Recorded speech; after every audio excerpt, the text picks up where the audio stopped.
Okay, we're gonna talk about the classes today. Let us go and review what we did so far. Hopefully you were able to manage with the previous assignment to create your own method, say hello, and you passed your parameters, for example, Larry and the health of Larry 60 to this method, and your method was able to print out the name of the person, which is Larry with capitalized first letter, and with the health value, in this case 60. And then maybe you thought about how we can maybe extend it a little bit and change it a little bit to define variables as name, and I put the value of Larry. I just made a very simple change, and the health, I put it a variable named health, and I did the same. I just passed those parameters to my to this method. So would be great if we looked at this situation as if those variables that I defined are the state of the health of Larry, then the name of Larry and the health. So those are the variables that hold meaningful value. And then calling that method hello, say hello, actually it's a behavior that I am applying to this method. So here we are talking about something that is related to state, the state of variables, and then behaviors of those variables. So if we can encapsulate those two stages, the state and behavior, into one aspect, and here we can hear the object-oriented programming appear. We are talking about how we can create an object, and that object talk about the health of our people. Okay, so will be your assignment at the end of this lecture or video. You will be able to create something similar to a class of a player, and you will have the name of that player and the health of that player as a state, and the behavior is calling the method say hello. So in that case we are talking about technically about creating a class, a type of a player, and that class we can call it every time with different names of our players. So if I call it the first time with sending values Larry and health 60, this would be considered as the first object from the class player. Then if I call another object Mao with health 100, then I will instantiate another object that is related to Mao. However, as you can see, both of them, they have different variables, but both of them have the same behavior, calling a method named hello. So let us try now to do that from the command line, okay, or from the IRB in general.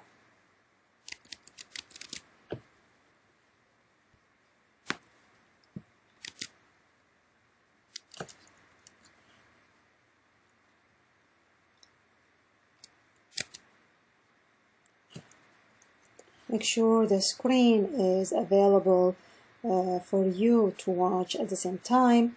I'm not sure if you can see it or not, so let me make sure I am actually minimizing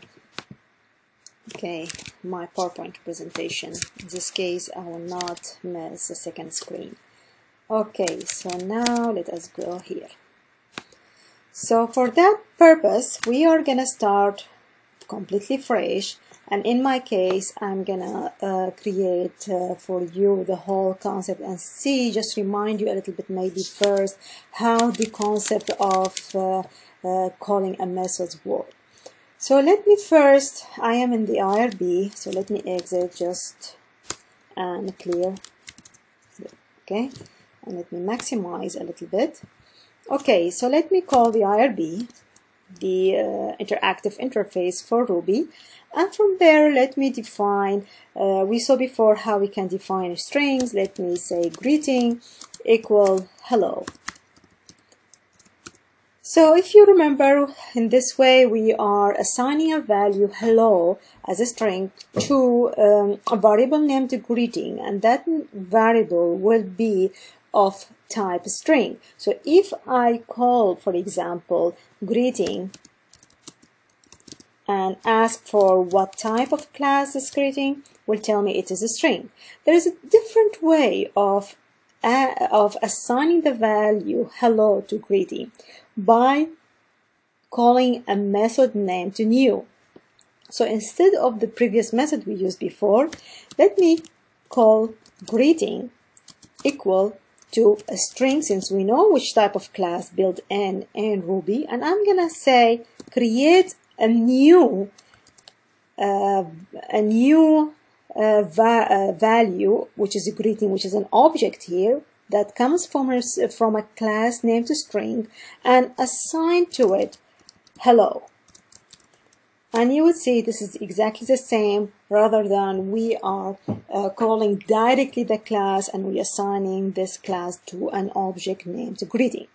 Let me define another, and of course we can use whatever we want, as we learned before, any type of the built-in method like uppercase, as you can see, or I can use reverse, and I'm not reversing in place. So if I call again greeting, just to see what it has, let's see, will not affect. So the same thing that we learned before applies exactly here. So what we are doing technically, we are creating a new object from a class string. I can create another one.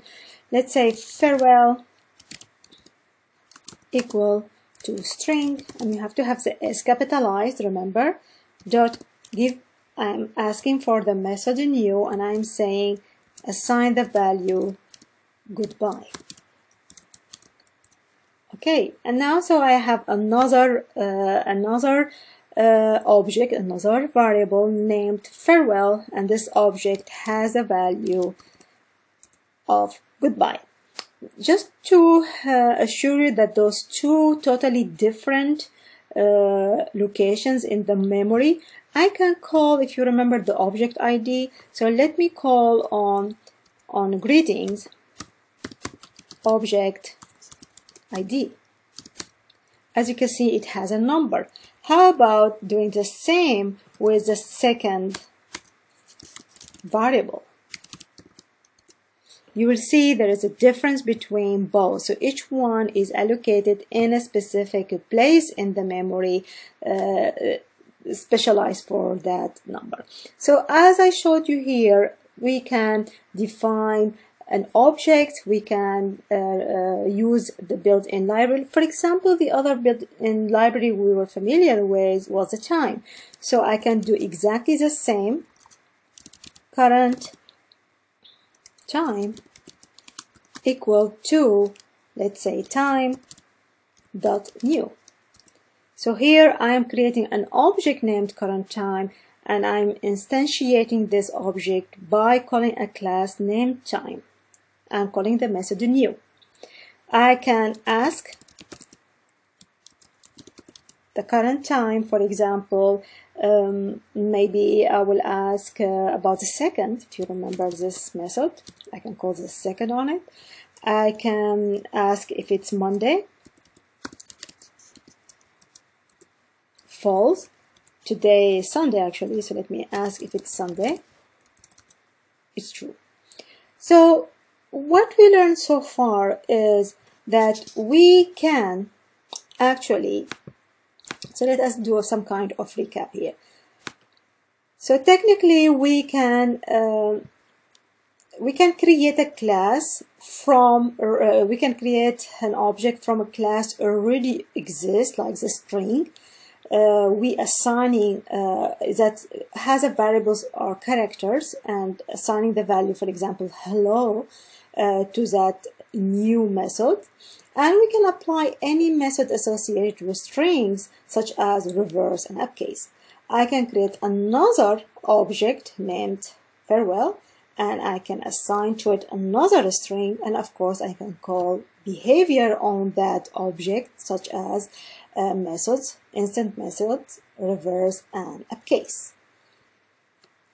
Also, we saw if we call the time, we can create the time object from the already exists class time in Ruby, and we can call behaviors or method like second or Monday, and I can create another object from the same class. So that's in a nutshell what we did so far. Very simple concept, just to tell us how we can deal with already built-in classes. So the takeaway here, we create objects sometimes called instances from a class. So this is what the definition of an object. An object is an instance of a class. An object is some state which is equal to variables, as we saw before with the definition of hello. It's a some state. And the second one, behaviors, are a set of methods such as reverse and uppercase.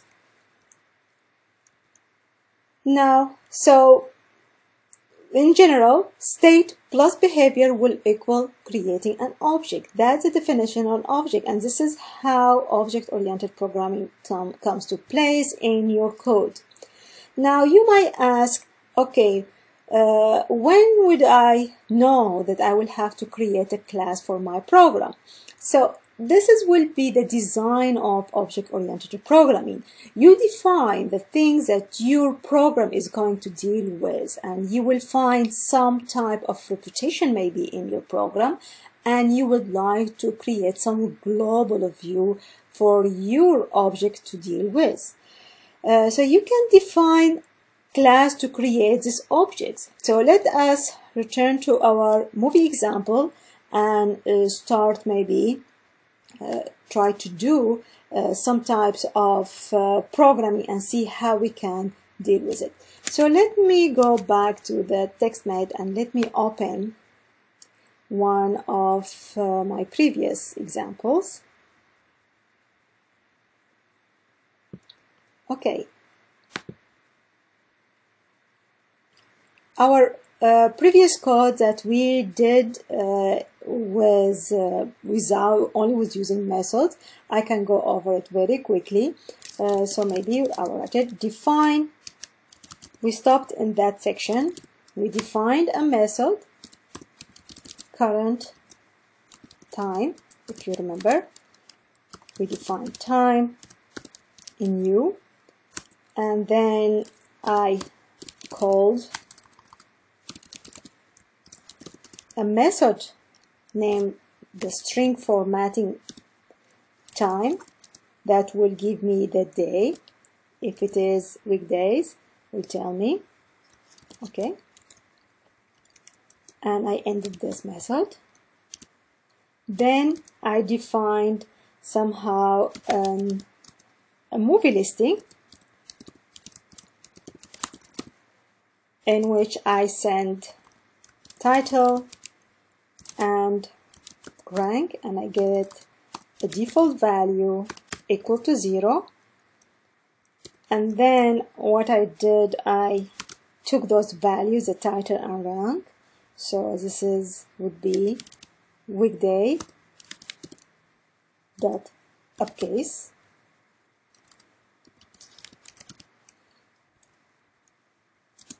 And I print next to it the rank of the movie.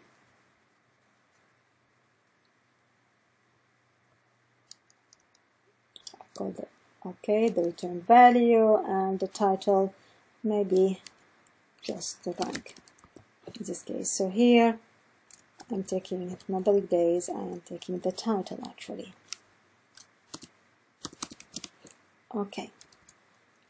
And then I ended this method. I'm gonna recap over all this just in a second.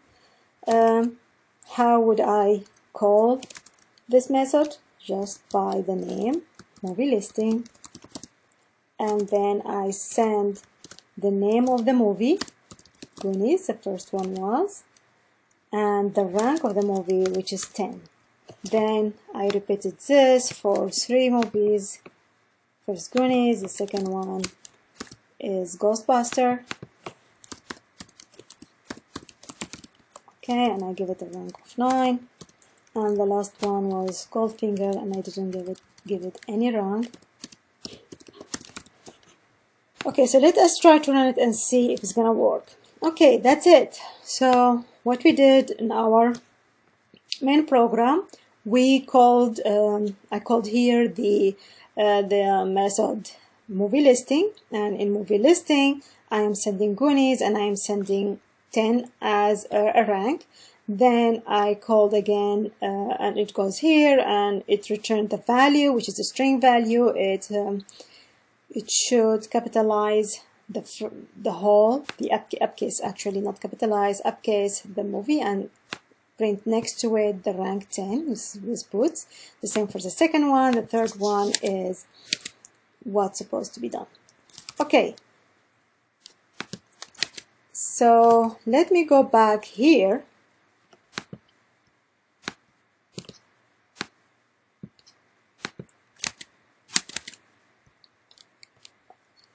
Okay, let me open it. So as we saw here, we can see there is some type of notion. I just repeated for you what we did in the last lecture. We can see there is a notion of repetition here. We are having a movie idea, and this movie has a title and it has a rank.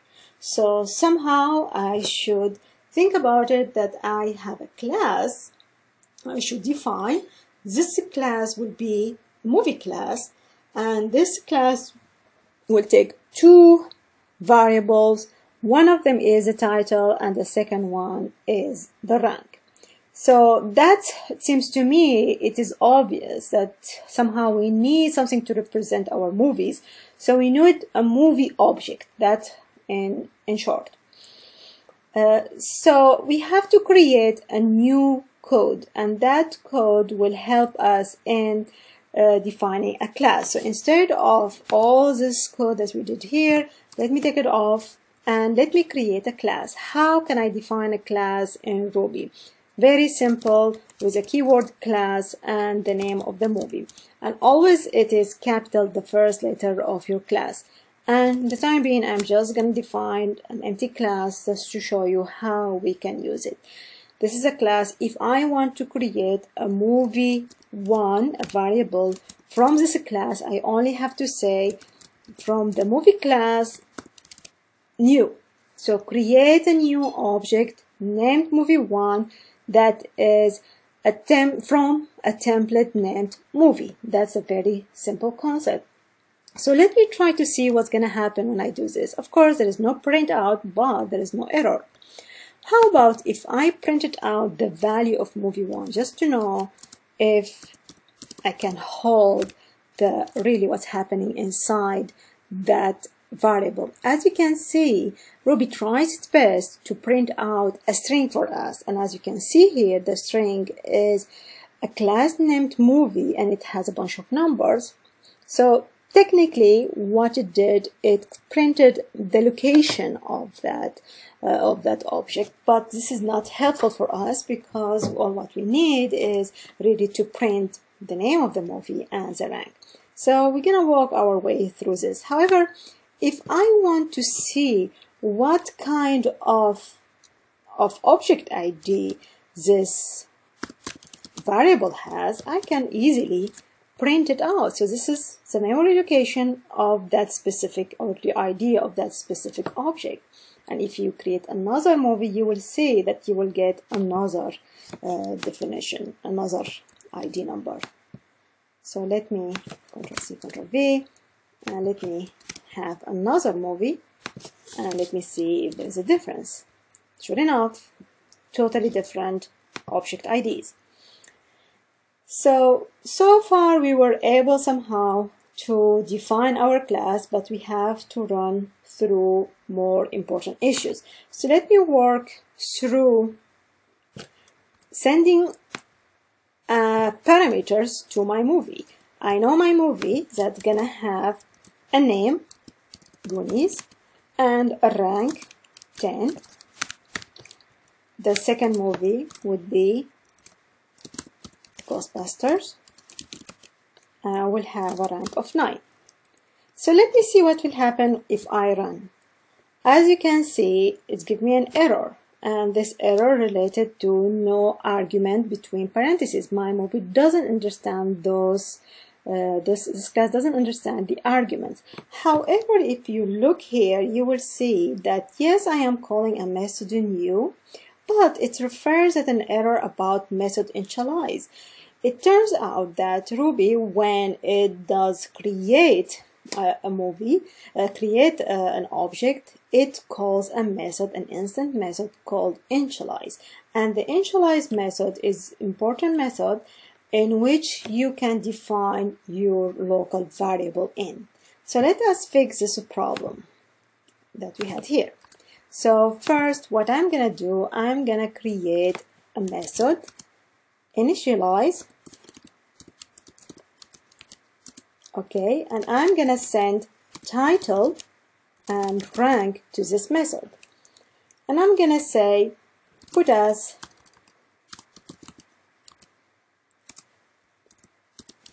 create a movie object with title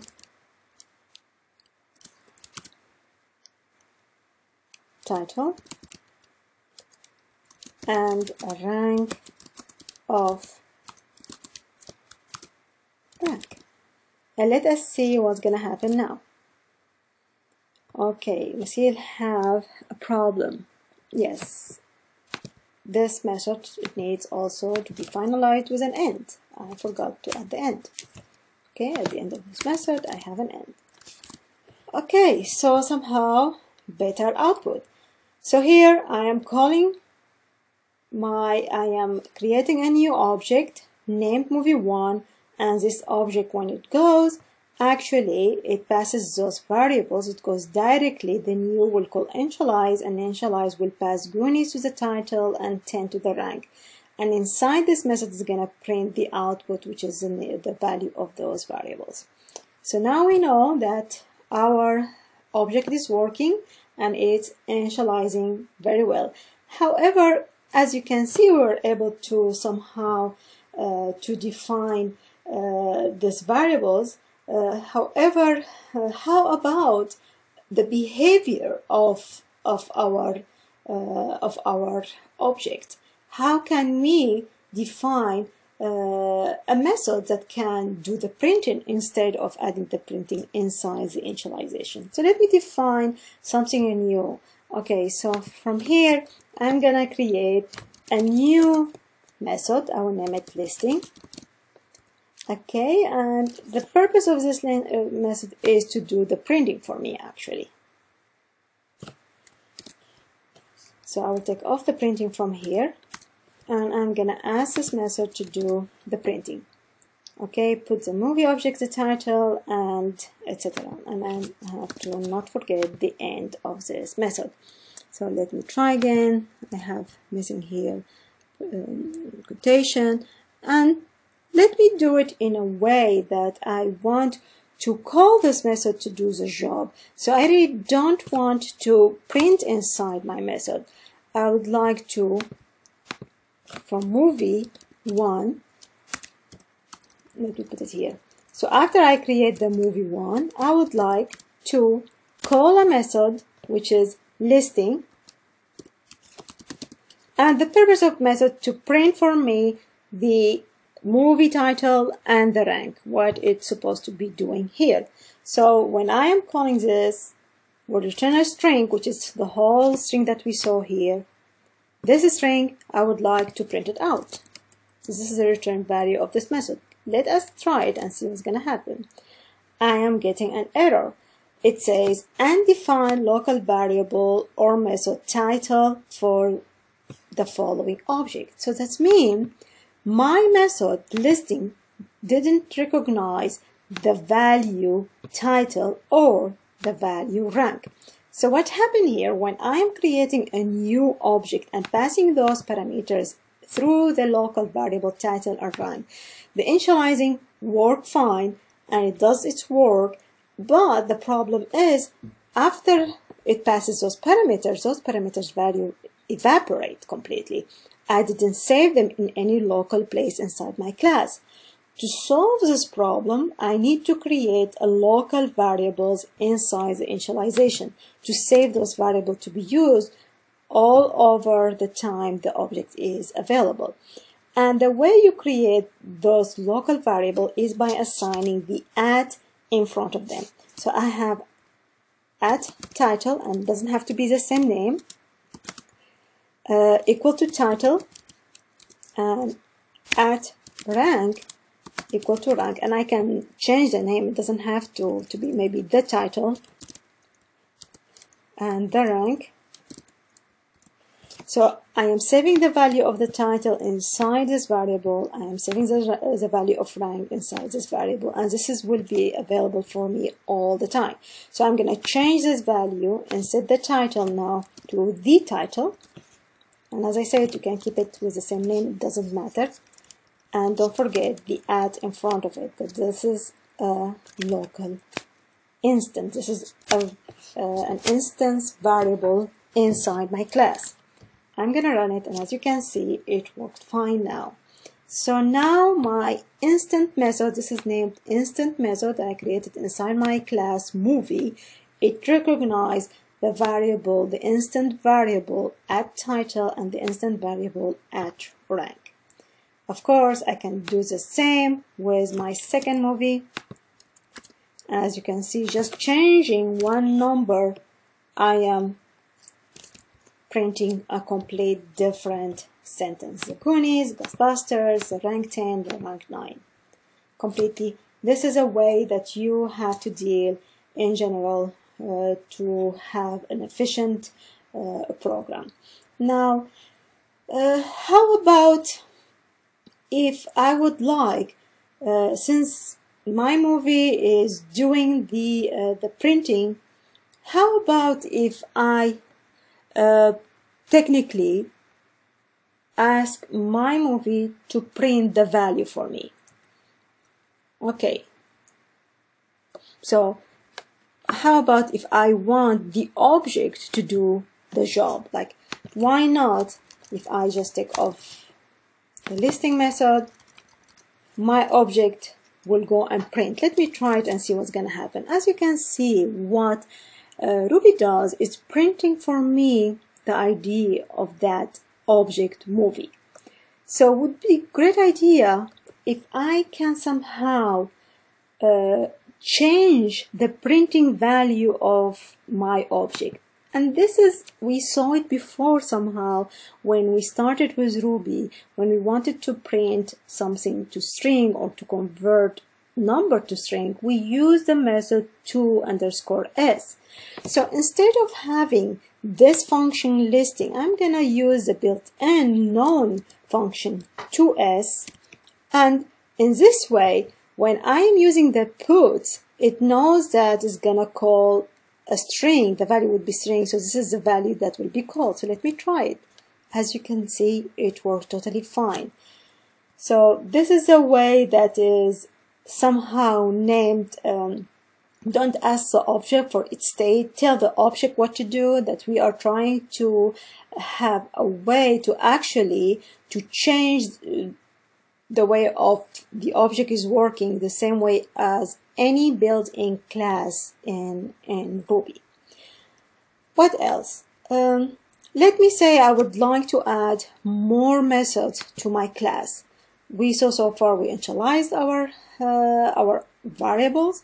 We printed out the value. How about if I create an instant method that will do the sum up and sum down? So let me define a method. I will name it sums up. And the purpose of this method is to add 1 plus to the ranking, the already ranking of any movie. And that's very easy. So I'm gonna call the addRank, and I would say it is the same previous value plus 1. And this is the end. And I have another one which is sum down, and you can guess what it does.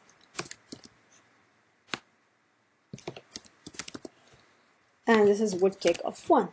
So let me now, since I like Goonies, I'm gonna go and call the method on movie. I'm gonna give some ups. Sorry.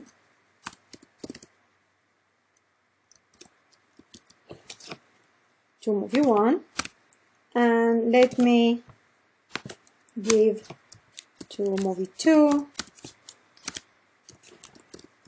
thumbs down.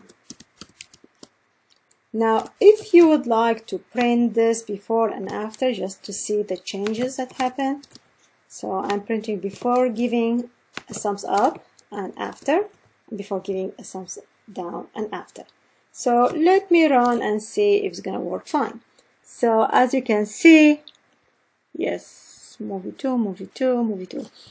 Okay, created an object and I give it 10, then I give it an object 11, then I had 9 actually.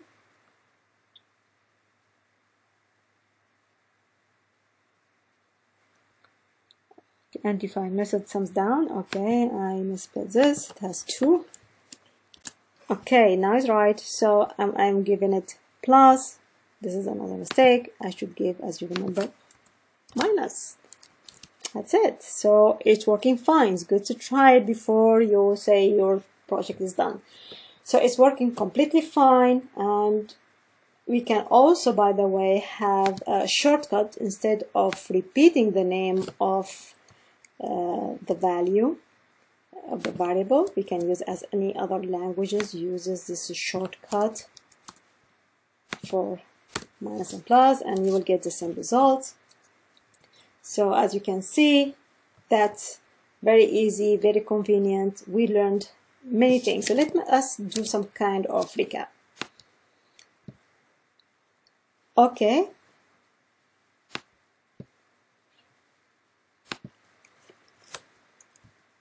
Okay, so first of all, we saw how we can call our class, and then we can do add the name of the movies and a rank, then a name of the movie and a rank. Then I add it again.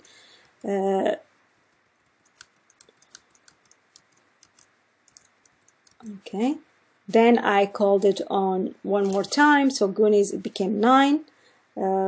Here I did some downs, just opposite. If I do another sum downs, we'll go to 8.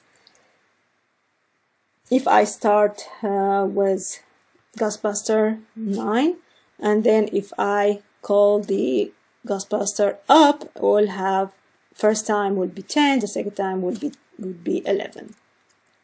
So a complete review for the code.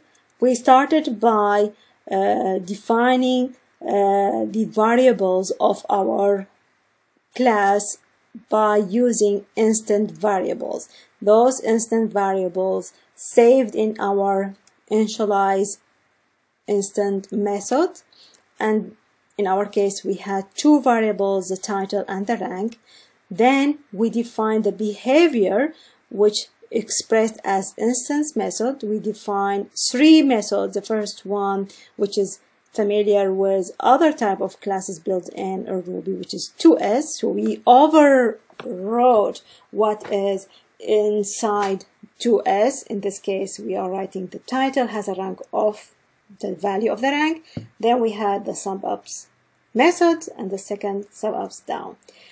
And finally, we created an object from the class and we call instance methods.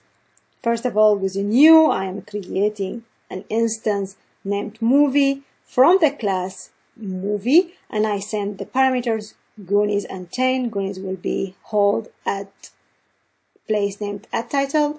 10 will be held at an instant variable named at rank. Will have a value 10. I am calling movie sums up. It's gonna go and add 1 to 10, so we'll have 11.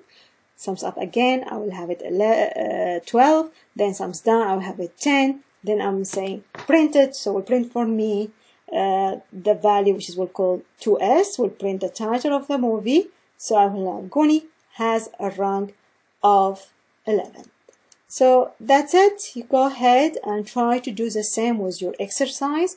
Your goal is to write a player class along with their weight and blame method, as you can see, and be able to run the code.